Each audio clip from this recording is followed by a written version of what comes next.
Everyone, and thanks for joining us on this webinar. My name is Peter Eldon, and this webinar is on the future of voice and UC services for Australian MSPs. As I said, my name is Peter Eldon. I'm the Director of Sales and Marketing at Access4. And joining me today as we do this review of the UC survey we did will be Nick Moran, who is the Founder, Director, and now Vendor Relations Manager at Powernet, a national MSP based out of Victoria.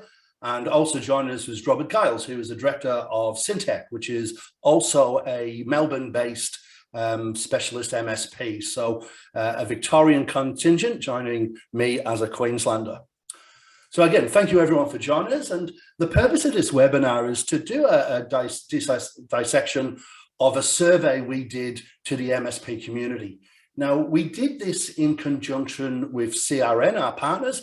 We went to the community, and what we wanted to do is get an insight as to MSPs' comfort and use of voice and UC services, what they could do better around that, and have a bit of a deep dive about the future of voice services and the work from anywhere environment. We had 118 responses, so thank you very much to any of you guys who responded to it. I think there was a TV given out as a bit of a bribe out there, so it's always beneficial. And we're going to do this report annually. So this will be something really interesting to see this information as it evolves over the next coming years. Just a little bit of housekeeping. We would love your questions. Please throw them into the Q&A, and we will get to those at the end. And Rob and Nick will hang around for those questions as well. So before we get into the survey results, I just want to tell you a little bit about Access4. So Access4 is an Australian UCaaS vendor, so Unified Communications as a Service. We're a channel-only business, and we're very much focused with MSPs. You guys are our jam, MSPs and CSPs, so those communication service providers. And if you look at our DNA, we came from an MSP. So if you go back many years ago, we were a specialist MSP in Victoria. We were looking to provide voice services to our partners, our customers, couldn't really find anything. And so we built our own voice and UC solutions. We then pivoted out of that MSP and then became a full vendor providing only these services to our partners to then on-sell. And part of that DNA and that move was that our services were built in the cloud. So we're a fully cloud-fledged UCaaS vendor. We're not trying to move legacy systems in and provide that as a cloud service. Our support is fully out of ANZ, and obviously we have services both in Australia and New Zealand, and we have presence in New Zealand as well. And we've got about 250 partners who are working with us on this, and we're obviously always looking for additional partners who want to join and work with us on these services. And also we're award-winning. So our platform, SaaS Boss, won an innovation award last year with CRN, and it's something that we're very proud of. So before we go into the results, let's talk a little bit about what we're talking about, which is what is UC, what is Unified Communications? So obviously it's a collection of technologies, things like voice, video, chat, instant messaging, presence awareness and collaboration tools, and they're brought into a central communication point. So not a physical place, but to a device, which then allows us to bring these services anywhere. So really provide a flexible working environment. And more importantly, this is internal and external comms. And I think that's where there's a little bit of misunderstanding, both in partners and also in end users, that this isn't just internal communication between departments and teams, but this is taking our traditional voice services and extending that into that work from anywhere environment and providing all those enterprise grade expectations on phone systems around call recording and IVRs and queues and call center systems, and delivering that through one system wherever they are, bringing extensions with us and bringing all those tools that we require to communicate. And it's very much the modern workplace. And to understand why it's a modern workplace, we need to have a little bit of a history lesson. So please bear with me. Now, I'm not sure if you guys remember, but in the before time, there were these things called offices. And people used to go to offices, staff used to go to offices. And because staff we used to go to offices, we put all our equipment in there. So we put our servers, we put our software, all those productivity items that we needed our staff. We also put our communication points. So our enterprise phone systems were all put there. We put our support people to work with our staff to be able to provide an excellent customer experience. We had spaces to work and collaborate together, and everything was put in at one spot. And this is perfect. We looked after customers, we made revenue. And then one day, this guy turned up. And overnight, everything was turned on its head. Now, we went from a situation where we had this working environment, and then overnight we couldn't do that. And MSPs did this brilliant job of very quickly pivoting and allowing businesses to be able to work from home. But what we saw was the challenge is that we had all this staff working from home and working from anywhere, and then a barrier to all that technology that was in offices. And there's a real defining moment here where end users and also a lot of MSPs realize that, you know what, there's not much difference between these data services that I'm providing, these software tools I'm providing, and the phone systems that the partner wants. The end customer's ringing up saying, I need all of this now to work from anywhere. I don't just want to ring up and get you to fix my software. I need my phone systems fixed. But you guys did a brilliant job in getting these pivoting, getting these guys moving. But we all kind of thought this would happen for a little while, and very quickly we would go back to that traditional work environment. And wasn't the case, and very much that's not going to be the case.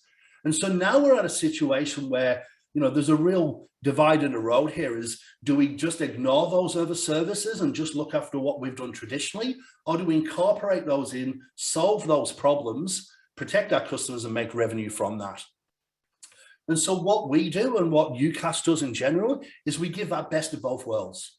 So by providing those services in the cloud and making them available in a multi-tenanted redundant environment, it means it doesn't matter where your end customers are.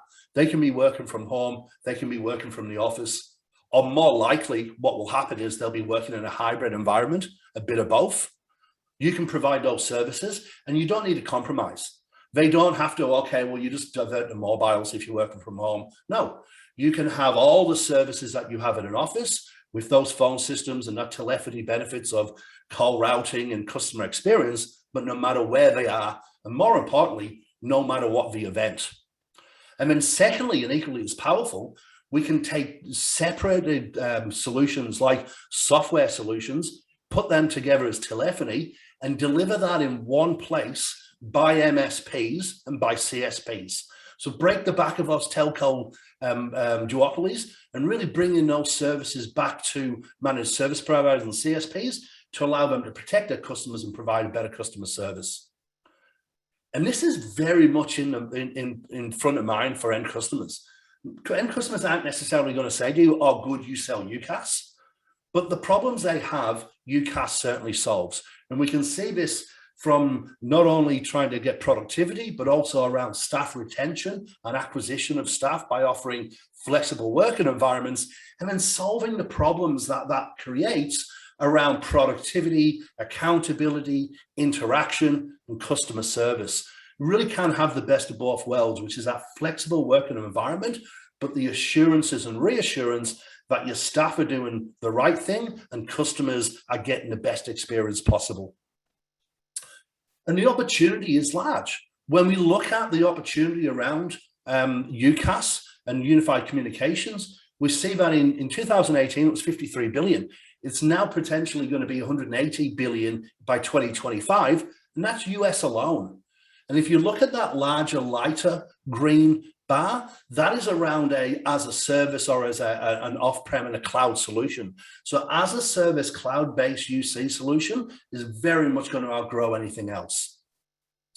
So let's get a bit of a deep dive into that survey we did when we questioned MSPs around their understanding of UC and voice and their palatability of taking those services on.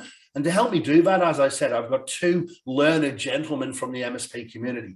So I've got Nick Moran, as I've mentioned, who is the founder and director of Powernet, and I also have Robert Giles, who is a director of Syntech. So Gentlemen, first off, thank you very much for joining us on this Wednesday afternoon and giving us your insight. And to start off with, Nick, you're highest on my camera, so I'll go with you first. Can you please introduce yourself and give you and Powernet a shameless plug?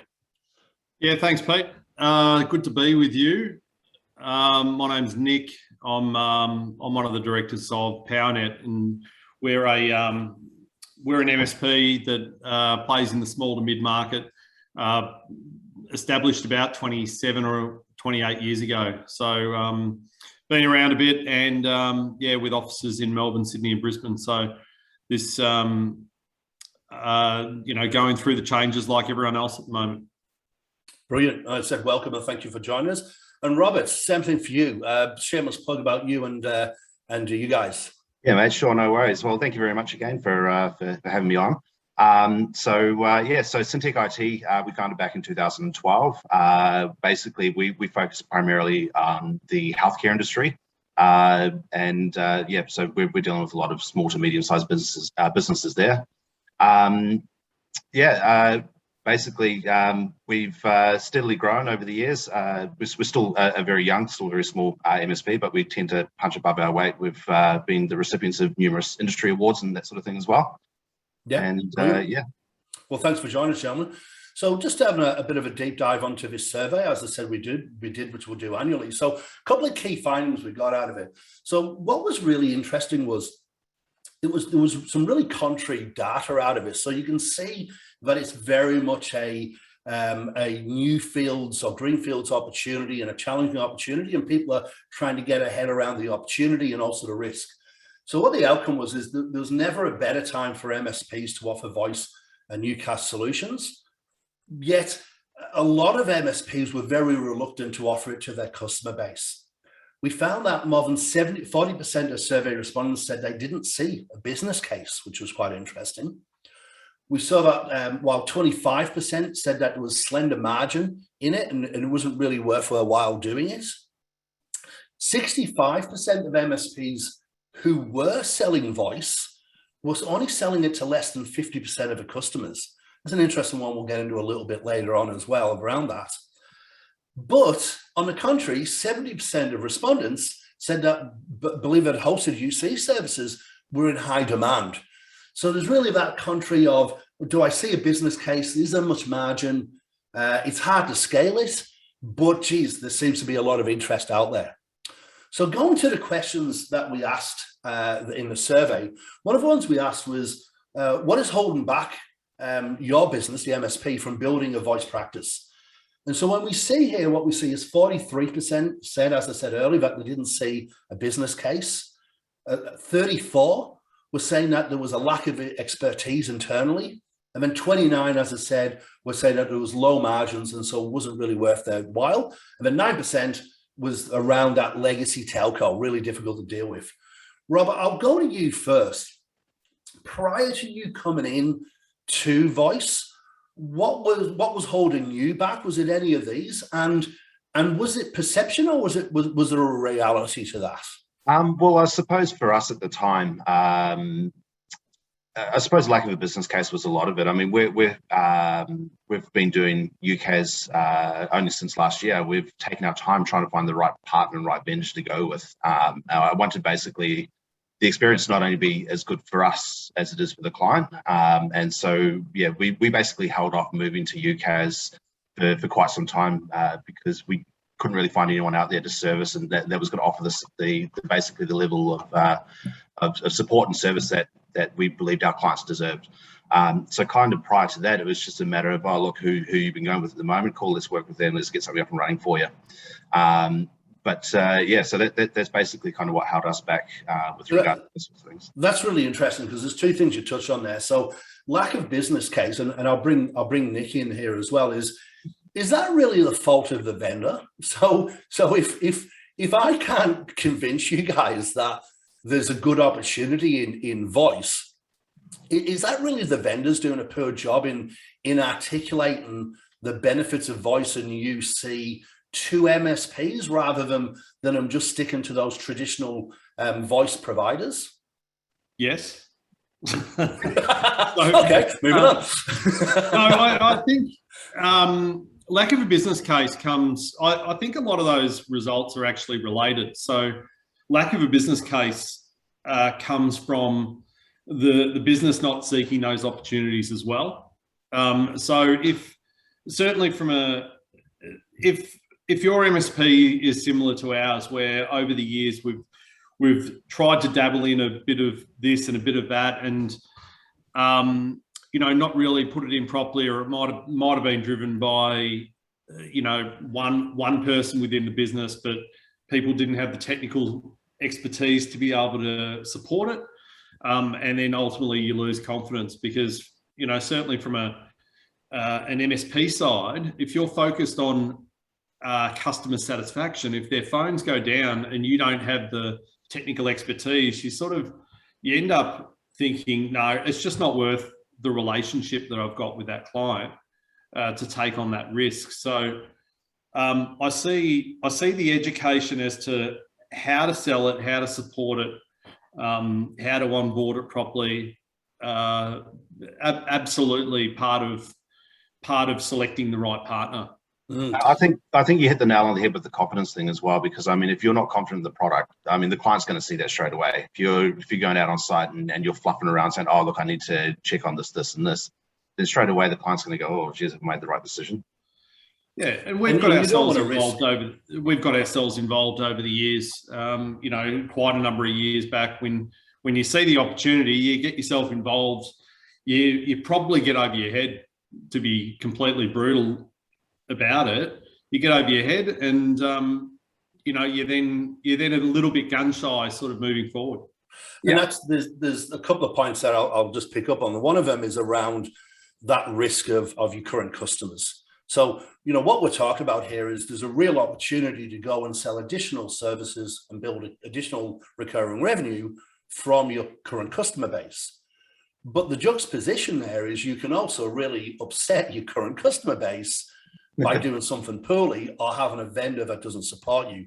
And so that lack of technical expertise, I'm a salesperson, and we're always looking for new opportunities, right? So like, oh, I've got this great opportunity. They want to buy phone systems off us, right? And then you guys from running a business are going to go, okay, well, what are we going to do there? What's the support like from the vendor? How am I going to risk, or will I risk, a significant managed services agreement for a smaller voice component? So really, I think, and correct me if I'm wrong there, gents, is those three on the left are all to do with us as a vendor. So if I can't show you the business case, and more importantly, I can't help you on that journey, if I don't then support you from a technical standpoint, particularly when this is a new venture for you guys, and I don't give you enough margin to do that, then this isn't really something that you're probably going to be interested in doing. And there's a tipping point there, Pete. From not having confidence to be able to put it forward because you fear interrupting that customer satisfaction. But the tipping point comes when you understand the product, you've got the expertise, and it actually complements your business. So suddenly the value that you bring into that client far exceeds not getting involved in it. So it's it's about selecting that right partner. And the thing is, the telcos who we shall not name, most of them are desperate to get away from them anyway. You have a chat to them. Are you happy with your current service? No, I want to get rid of them as fast as I can. Yes. And that's the opportunity, right? The opportunity is that the customers would prefer to buy off you. But again, you don't want to give them a poor experience. And a lot of crusty telcos have built an entire business on making it difficult for non-experts to come in and try to provide these services. So I think, the takeaway from that is it's on us as vendors to make sure that we can show you the case. And would it be a fair, both, full disclosure, both of you guys are a customer of ours, and we thank you very much for partnering with us. Would it be fair to say that once you came on, it's kind of like when you buy a car, right? Once you buy, Rob's driving around in his cool Tesla, who never has to buy fuel again, little just get the plug in.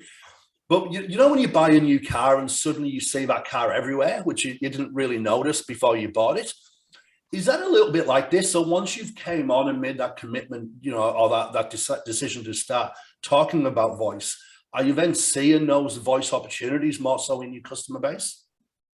I think for us, voice has actually become almost our icebreaker for getting in to see clients.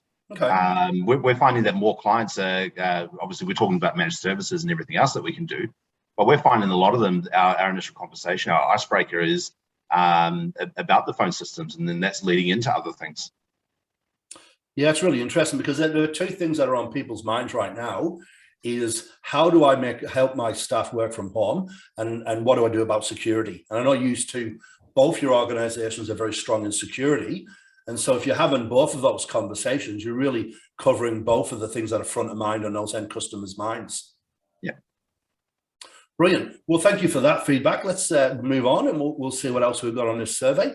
So the next one was about the way that currently MSPs are selling and CSPs are selling voice.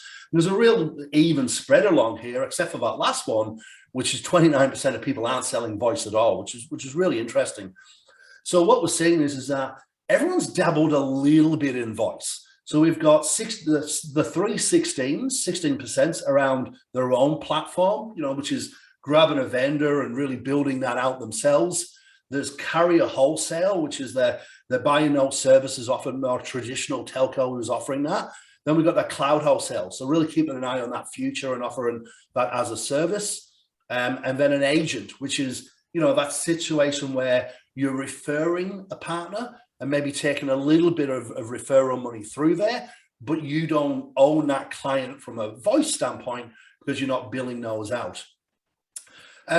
Nick, I'll start with yourself.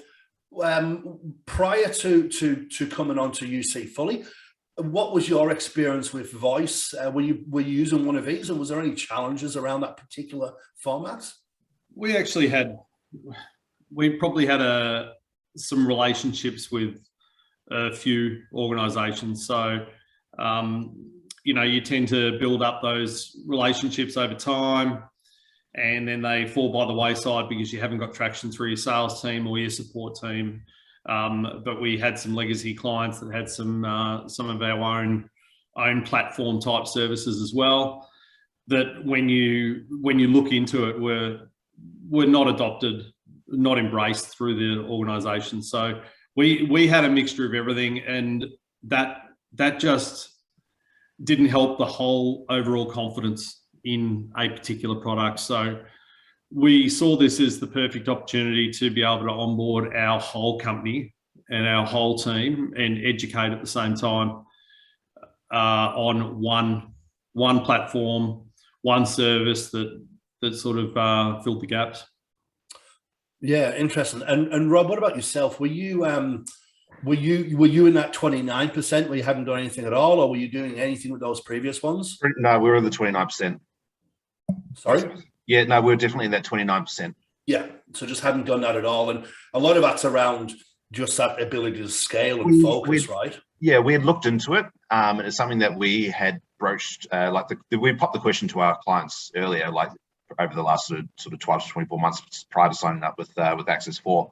And we're like, oh, look, would you be interested in doing a VoIP service through Syntech IT rather than your current provider? And look, I mean, there was mixed feedback about that. Oh, look, it's just easy because we've got our mobile and our internet and all this sort of stuff, and whatever it is going through there, it just makes it easier to continue that way. And so we'd looked into it, but it's not something we'd acted on. And I think what I've seen through this survey results is everything's connected. So when you look at, for instance, the on platform, but then you tie in a technical expertise. So if you've got your own platform, and you've really got to commit into those technical expertise, because if you're buying software and building that out, then you're responsible for that service.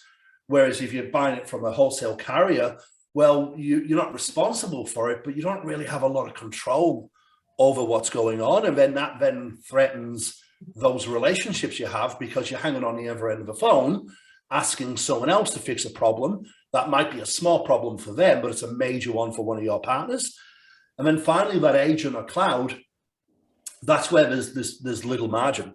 So if you're really just referring that off and just taking a little bit of a slice in that, then there's not a lot of margin in it. And if there's not a lot of margin, it's hard to get salespeople focused on that moving forward. So, Nick, what about that salesperson engagement? So, we talk about that, before about that business case and about those, those vendors, a lot of those vendors, the wholesale carriers and the agents, you're not really their model, right? Their model is to sell direct. So they're coming in to try and take a little bit of extra margin off MSPs. That's always a little bit uncomfortable because you never really fully believe they're always going to stay, out of your pie. But what about that engagement about helping your sellers understand which isn't their traditional product and helping them go forward? Like, did you get that, and how have you found that now in a UCaaS solution where it's very much that partnership? Yeah, and education is the biggest part of it, and certainly understanding what an opportunity looks like in that space. And I know your next slide sort of touches upon it, but our previous services were very reactive, to that opportunity. A client will ask about a voice opportunity and we would find one, and that's sort of how we went into it. Whereas now, very similar to Rob, those UCaaS conversations are actually a door opener, and it's to walk in and say, hey, we sell managed services. It's just not done anymore. And to be able to walk in and say, hey, we've got a Teams calling solution, but actually, have you considered doing this with your remote workers? It does change the conversation. And back to your point before, most organisations just want to know about security and remote working, and to be able to combine those conversations together. Your managed services can bolt on to the end of that. So it really has reversed. Yeah, really interesting. Both of you talk about that being a door opener, right? You're right. I think if you're ringing anyone right now going, who looks after your computers, they're probably going to go, look, we're fine, guys. But you talk about, hey, particularly, I know you guys do some great work on some verticals, whereas you go, hey, listen, we took this particular vertical and we enable them to work from anywhere and to still provide a great customer service. Can I come and talk to you about that? That's a really powerful message. Just as, we saved this particular customer from a significant malware attack. Can we come in and talk to you about that? I'm starting to drift back to previous lives there, so I'll leave that alone. It's always in the blood. There's still a little bit of blue in there, So look, moving on. Thank you very much for those. So the next question was about providers who were providing those services. So, how much of your current customer base do you sell voice services to? This is really interesting for me as a salesperson, because what the response was MSPs who were selling it, 65% of them were selling it to less than 50% of their customer base. Now, for me, again, that's failure on the vendor, because you've got a partner who's came on, but what that tells me is that product is now difficult to scale. They're obviously not helping with education, and there's something wrong there that's meant that, there's been a failure to launch. And I think, Nick, you mentioned on a couple of these points earlier on this, but, can you comment on that statement there? Are you surprised about that?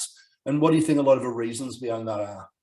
I'm not surprised based on our experience, because again, it's an education thing. If your salespeople, account managers, even techs, those customer conversations are all focused on support and procurement and the things that were traditionally done for a long time. So until you can educate your team on what is available, what we can do, what we can support, and what we've got confidence in supporting as well, I don't think it changes. So, that 65% of MSPs sell voice services to less than 50%. It just rings true, because they are reactive inquiries. I see them as clients that have come to you and gone, hey, we need a voice solution, or can you look at this? And you've gone, all right, well, hey, here's an opportunity to clip the ticket somewhere. get a commission through someone, create our own service that we don't really know anything about. And, you know, that creates long-term legacy issues. Mm. And Rob, is that's a failure, right? Like, if you're going to go to the efforts of, and I mean this stat is a failure, in a sense that if you're going to go to the efforts of onboarding a new vendor, and you're going to go through the training, and you're going to get your sellers up to date on it, and then you're going to build a price book, you want to sell that to what, 80% of your customers, surely? Oh, you'd want to be. Look, I'll admit we're one of those that's in the less than 50%, and part of the reason for that has been, I'd say it's on me as well, as much as anyone else.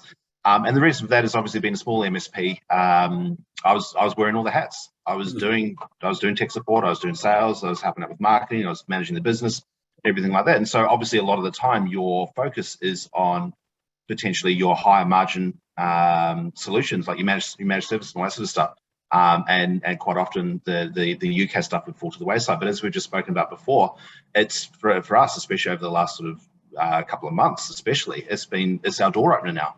And it's something that is starting to drive up. So I think it's just as much on me as it is anybody else in that side of things. Not to any fault of the training or anything like that we've received at all. That's all been fantastic. It's yeah. For me personally, it was just it was more on me. We've also just recently brought on a BDM though, so basically part of what we're doing now is going to be reaching out to all of our existing clients and saying, hey, do you want a health check on your phone system? Let's see how we can help you out. Let's save you a few bucks and make it more streamlined and work better for you. Yeah, and how important is that sales partnership around that? So, you know, we can, you know, you said there you're wearing all those hats and it's hard to keep focus on that. So, you know, if you're using a wholesale vendor who's just giving you a discount and some pricing and just sends you out there, you know, is that part of a reason why this doesn't work? I mean, do you need a vendor who is partnering with you and is you know, I guess keeping you accountable on this and going, hey, come on, mate, we got opportunities in here. Let's get out there and see them. Sure. Most definitely. I think that's critical if you want to be able to push in a new product or service. Yeah, you need that partnership through the vendor. Yeah, for sure. Nick, what about, you know, you've got a large sales team. What's the difficulties around introducing a new product to a large sellers and also to, you know, pre-sales and the likes? Yeah, it's definitely being able to productize some offerings that will you can bundle up and certainly start that discussion with. But the most important thing for my let's say my sales and account management team, they want to know that there's support. If they get an opportunity for one of their clients, they want to know that they can take that opportunity without knowing the ins and outs of every part of the solution, because, you know, they need to start somewhere. They need to learn as they go with those opportunities. So they want to know that they can phone someone, bring an opportunity to their provider and be able to work that together. And that's where Access 4 has been amazing for us. Oh, well, thank you for that. I'll take my pleasure. I'll take those shameless plugs whenever I can get them. But it's a good point, right? In seriousness, is, you know, your account managers have got a breadth of products that they've got to sell. They can't be an expert on any of them. And so again, as the vendor, it's our job to make their life easier and help them around spotting opportunities and then working with our pre-sales and then training up your pre-sales for that account manager to be that relationship manager, to listen for those flags, those buying questions, bring in the experts, and then help solve those problems. Yeah, I think the fact that obviously with you guys, our ability to be able to go to you and have one of your engineers architect or scope out a project for us as well, and pick up on things that perhaps we may have missed. So that way the client's getting a complete solution instead of going, oh, crap, well, actually we need this extra license or this extra module or something like that. So to be able to leverage you guys has been fantastic on that side of things as well. And certainly on the other side of that, you know, you've got obviously got the sales side, understanding and being confident enough to identify an opportunity and take it and begin to run with it and work it. But if that goes across the line, You get the sale and everything. The tech people just need the exact same to be confident enough to be able to support it. You know, have enough confidence that if they don't know the answer straight away, they've got the resources available to them to be able to find that out.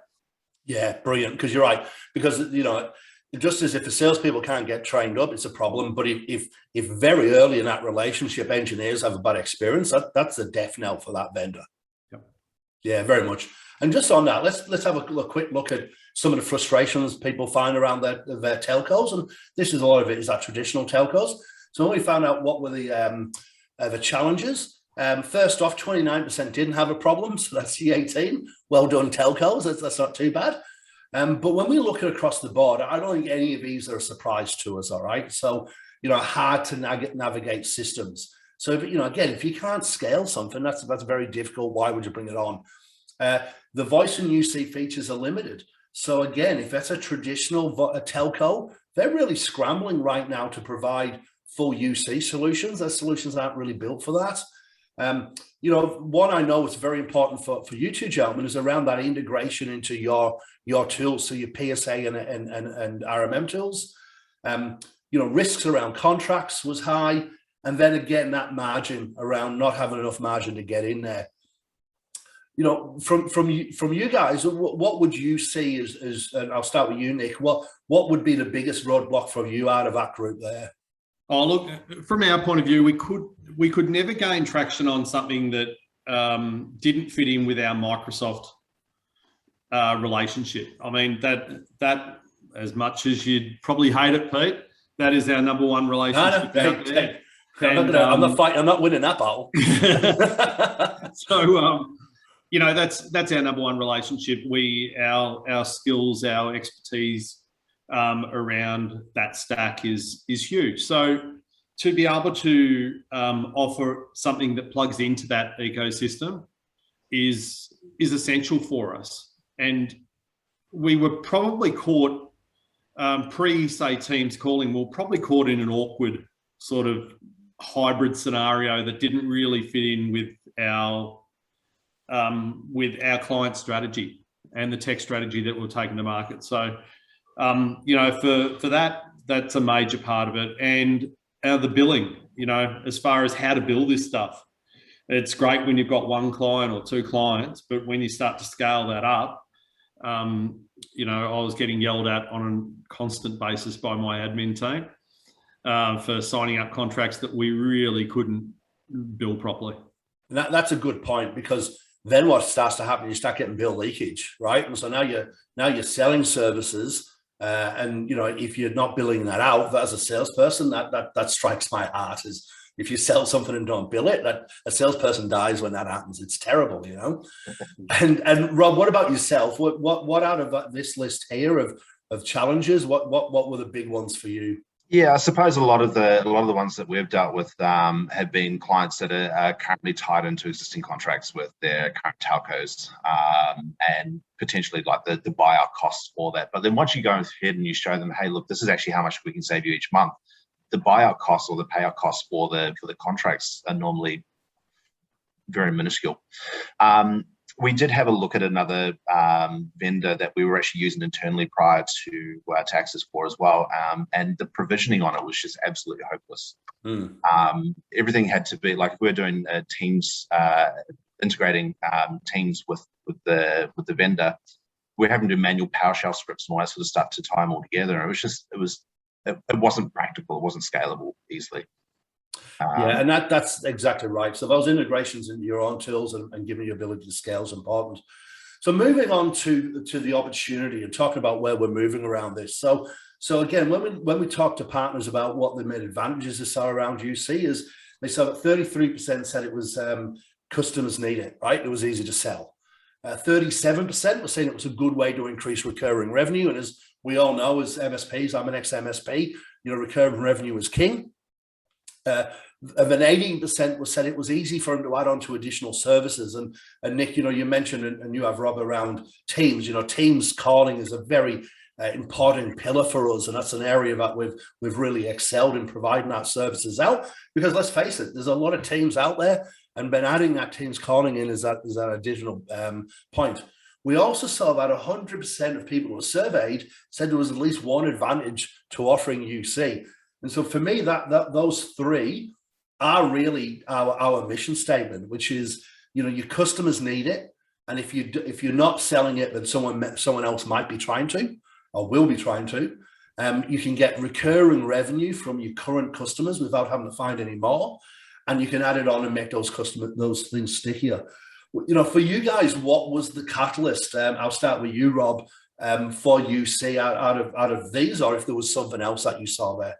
Yeah, well, look, it just got to the point where, obviously, as we said before, we hadn't really, we dabbled in it and we'd thought about it, but we hadn't really progressed on it. It got to the point where we just had clients coming to us, especially with the COVID happening, like, can you guys come up with a solution? Do you have a solution for us? And it just got to the point where, like, look, our clients are screaming for a solution. We've got to come up with something for them. Not only obviously to make us stickier with them, but I mean, we want something that we know is going to work, something that we can help support them as well, so that if they have a problem, then we know exactly what we can do to fix it, rather than saying, oh no, look, you have to go chat to your telco about it. So really, it's a really control that experience is what you're saying is. We're going to get the brief for it anyways. Yeah, very much in control of the experience. Yeah, and that's another point, right? Is they're going to come to you anyways. If it's got a plug hanging off it, they're probably going to come to you first. Pretty much, right? even if it doesn't have a plug hanging off, they'll come to us. Yeah, if you can control that experience, then you're going to deliver a better overall experience. And Nick, what about you guys? Like, what was the catalyst for you, and what do you see as the major benefit to your business around UC? I think just in that 33% column, the easy to sell part is a major thing. I mean, we received feedback from our team about how you could get an answer on a quote almost instantly, with this. However, you could be negotiating around a managed services opportunity for 30, 60, 90 days plus. But the one thing around telcos have been fantastic in the past with the management of their contracts and their renewals and things like that. I don't think MSPs in general, certainly I'm talking, for us, I don't think we've ever been that organised around contracts and renewals and things like that. So as Rob mentioned before, you need to be organised around when your clients' telco contracts are expiring, when they should be looking at it, because if we're not doing that, I'll tell you, the telco is going to just go in there and renew them for another 3 years. Or that's a really good point. Yeah, that's a great point. And I mean, you can put that detail into your CRM, make sure that you've got that flag there, because they're going to try and stitch them up for another period of time, because they understand what's happening right now around this change in strength from the telco to very much the managed service provider being the so in some ways, Pete, it's a bit of a long play, with your clients. And Rob mentioned he was going to, with his new BDM, he's going to go out to his clients and find out and have those conversations. Now, if the conversation goes, we're under contract, we're fine, that's an opportunity to be able to go, all right, when are you under contract to? Let's pick up the conversation 3 months out or even 6 months out, and talk about where you want to take your business and how a UCaaS solution is going to be different and benefit you. Yeah, that's if anyone takes one tip out of this webinar, that would be the one I would take, is just understand where your agreements are. Again, it's another touch point. We're going to have another conversation, and it really gets you to a point where you're ahead of the game, rather than we only signed up again 6 months ago and then you've missed that out. Well, it's that permission as well to contact them, isn't it? To create that point of contact later on down the track. Yeah, and that's it. The more touches you've got, then the better it's going to be. And then just finally looking at the future, what we see is that, will UCaaS form part of your growth over the next 5 years? And the really big one for me was the amount of undecided. Like there's 14% who have said yes, they're the ones who have got ahead of this game. And for me, in a greenfields opportunity and making a margin and really, winning that land grab, 32% have went, absolutely, we're not in this. Fair enough. They know what they are. They're going to call that. But that 54%, that's the ones who are, regularly going to start getting into this game. So, kudos to that 14%. Get out there and make some hay because the sun is shining and this is a good opportunity. But there's going to be a real change in the market around that 54% as they start to decide where it lies and then move across in there. So, where do you guys see, Rob, are you coming up much against managed service providers in there? Are you having anyone calling in? Or is it mostly traditional, those traditional voice people who you're competing against? Most of them are traditional voice, but as we said, a lot of the conversations that we're having at the moment when we're initiating contact with new prospective clients is around telephony and voice services. It's definitely going to be making up part of our growth strategy. There's no doubt about that. That's a given. And Nick, I'm sure you don't want to convince that 54% to jump in there, right? You want to keep them out. But what are you coming across? Like, are you finding it crowded out there with MSPs, or is it mostly you're just up against that traditional voice player? The advantage that MSPs have is that it's still mostly telcos that seem to be competing against us in that space. So, and I wonder if that 54% is that they just don't know how to get involved in the UCaaS, with a partner organisation like Access 4. They don't really know where to start, and they don't know whether it's going to form part of their growth strategy because they haven't had that partner up until now. But I think one of the unique things from an MSP point of view is that telcos have been battling to get into the Teams calling and the Microsoft and the IT space for a long time now, and not many have really done it well. And likewise, MSPs have tried to get into the telco space for a while and not done it well. So I see this as way more an opportunity for MSPs than it is for telcos to bridge that gap. It's very much an IT play now, and I think if we're not deep in it, I think we're going to be falling behind. Well, soon it's going to be is, can your MSP, can they do your backup? Can they do your security? Can they do your telephony? Can they do your everything else? And if they can't, well, then there's going to be someone else who can. Spot on. No, you're 100% right. So, gentlemen, look, I really appreciate your insights in this. What I'm going to do, I'm just going to finish off with a little bit of information around Access 4, and then if you guys would come back at the end, and we'll just go through a few questions. If there's any out there. But again, thank you very much for your insights into the survey results. And just before I let everyone else go, I just want to talk a little bit about some of the ways that we're solving these problems that we're seeing in this survey. And so, Access 4 is unique in the offering that we do. We are a SaaS provider. And so what we do is we take best of breed UC solutions. So, Teams calling, Cisco WebEx, BroadSoft, which is a telco grade hosted PABX solution, and Zoom calling coming soon. And we plug that in to that MSP friendly middleware software, which is SaaSBoss, our own IP. And so it goes complex, varied solutions in, and then a very simple solution out, which is easy for engineers to support and then to provision and to sell and to move forward with as well.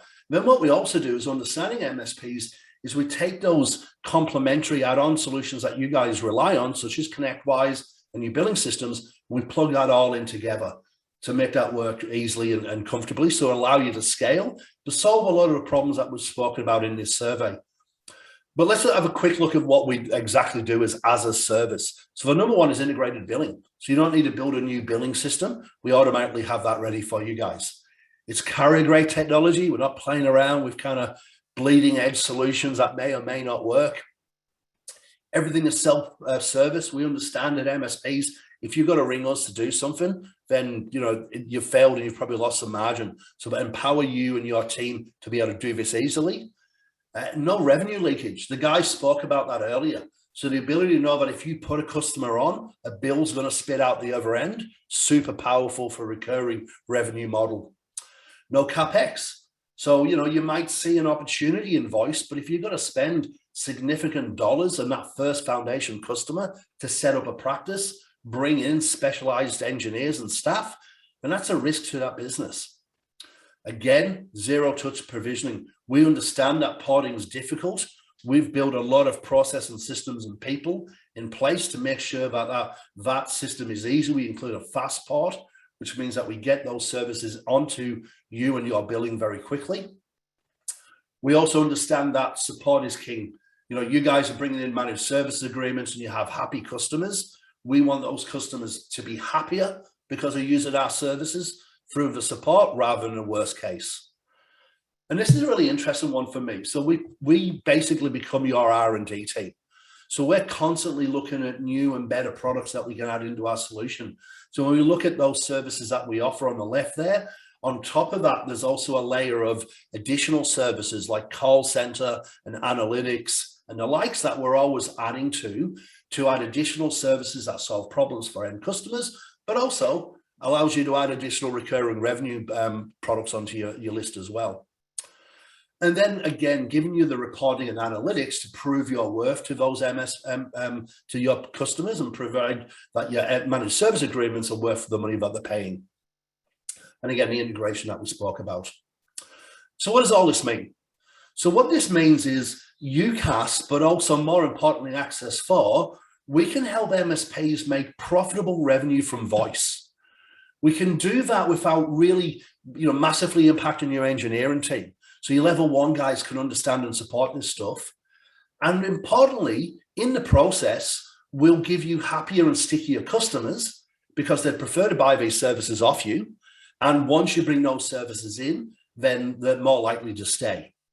And we're so confident of that is that we have a partner promise. And this is a very new solution offering that we do, and it's very unique in the industry. We're so confident in the market for UCaaS or UC for MSPs, and we're also very confident of our understanding of MSPs and CSPs.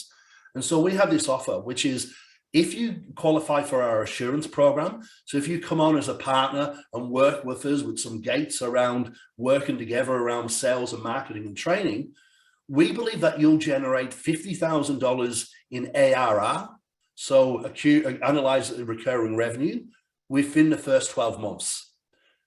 And if you follow this program and work with us on this program and you don't do that, we'll credit you the difference. So we're really putting our money where our mouth is on this. We believe the market is very strong. We believe that MSPs and you guys are very much the best people to take advantage of that. And we believe that our program and our systems where we work together will both be very successful. So, guys, thank you very much for your time. We've really appreciated giving you this information and very much Nick and Rob's insight. So what I'm going to do is I'm going to open it up to questions now, and I'm going to bring Rob and Nick back in. And we're just going to go see what questions we have here. So just give me a quick moment and we'll go back into this. What are we doing for time? Yep, we've got 5 minutes. So this is working. It's as if we've done this before. I've done it before.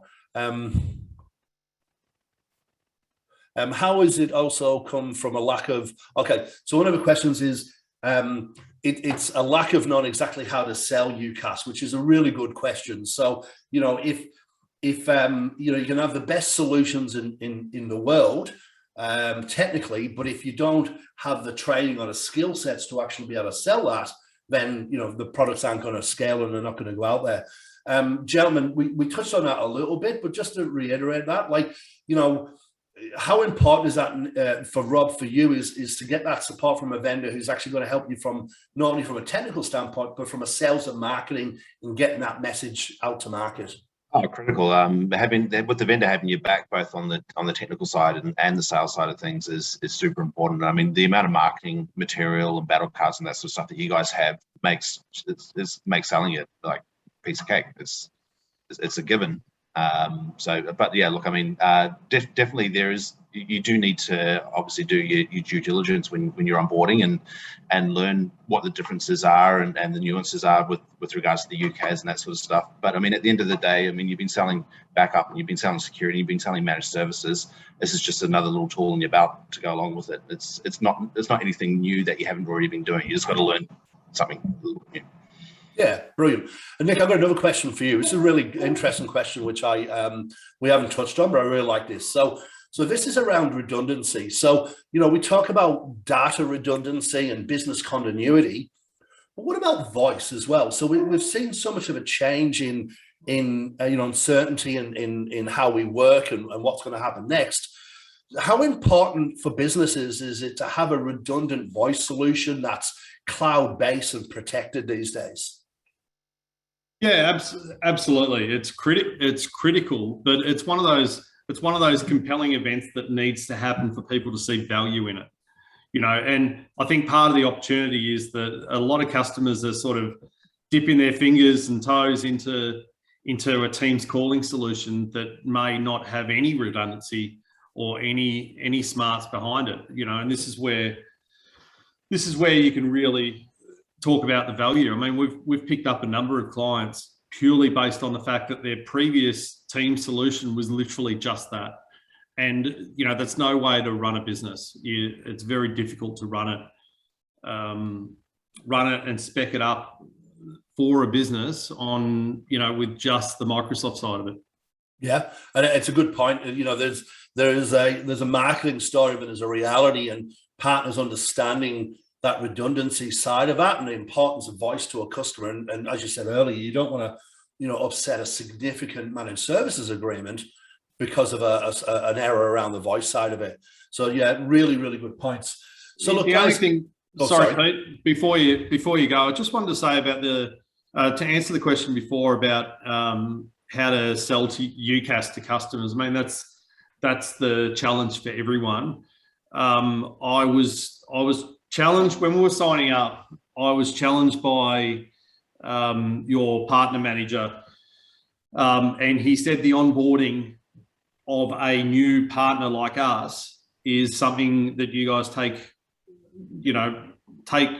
a lot of pride in and spend a lot of money on. And he quoted the figure about 20 grand to onboard a partner. And I thought, yeah, that's ridiculous. It's the single best onboarding we've had from a vendor that I can remember. It's detailed. It onboards every aspect of the company, right down to admin, technical support, pre-sales, and so you guys need to be commended on that. The checklist that you go through and the follow-ups are phenomenal. It's and look, thank you very much for that feedback. And you're right. I was amazed when I came into the business how comprehensive that onboarding is. Shout out to Cliff and Grace and the team for the job they do on that. It is second to none. But I do appreciate that feedback because it is something that the guys have worked very hard on, because again, we're a channel business, right? So if we don't give you guys a tool to empower you with the tools to sell, then we're not going to go anywhere together. So great feedback, and I do appreciate it. And to finish off, I just want to thank both of you gentlemen. I know it's very busy. And I, you don't have to do this, and we do appreciate you coming on and giving you insights, and I'm sure everyone who's on the webinar would thank you for that. And just finally, to everyone out there, my mouse has stopped working. If you would like some more information, please reach out to sales@access4.com.au or jump on the website. You'll get information there. Everyone who has registered for the webinar will receive the full report in their inbox. And, we would love to talk to you more about these. If you've got any questions, please email them through to ourselves, and I'll be happy to send them on to Nick and Rob as well. But to everyone who took their time out of their day to listen to us, thank you very much. We greatly appreciate it. And to you two gentlemen, I really do appreciate the time. And thank you again. And I hope you have a lovely rest of your day.